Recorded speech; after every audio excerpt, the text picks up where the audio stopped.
quines noves iniciatives consideres necessàries per a impulsar el valencià dins del món de la universitat?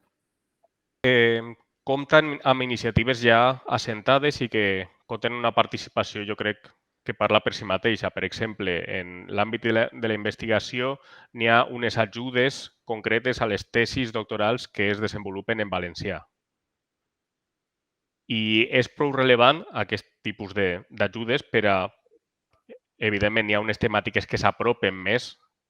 Estem parlant, per exemple, de filologies, no? O investigacions històriques centrades en la regió, que poden emprar el valencià, però, insistir, crec que és molt important i molt significatiu que la universitat recolze aquest tipus d'iniciatives en un context en el que a tots els investigadors i investigadores ens obliguen pràcticament a publicar en anglès, per exemple, per a comunicar els nostres resultats d'investigació, perquè això, la majoria de revistes i journals estan en anglès, són els que més punts donen a l'hora d'evolucionar, de millorar en la carrera acadèmica, i estem una miqueta penalitzats per això. I crec que aquesta iniciativa que té la Universitat Jaume I de premiar a tesis en valencià, crec que pot continuar sent rellevant per a les persones que ho vulguin fer així.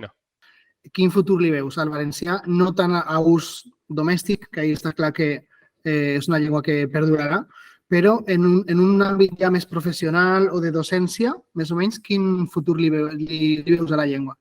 En quant a exposició pública, el valencià està molt lligat a la supervivència d'un ens públic audiovisual, com és a punt. No? Ja hem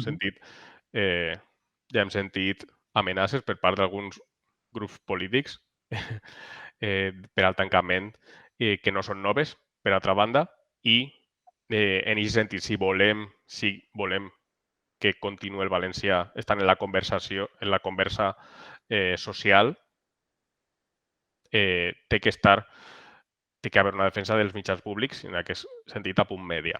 Després, per a la docència, no tinc resposta realment. Jo crec que està amenaçat. Per exemple, en una renovació d'un pla d'estudis, si una titulació volguera indicar, per exemple, que vol mantenir una assignatura de llengua catalana, llengua valenciana, no té recursos extra, quan jo crec que sí que hauria ser, com a identitat de la universitat, que empra aquesta llengua en les seues comunicacions oficials, hauria ser una prioritat. Però no sembla ser-lo per aquest tipus d'interaccions que he apreciat jo en alguns càrrecs de gestió.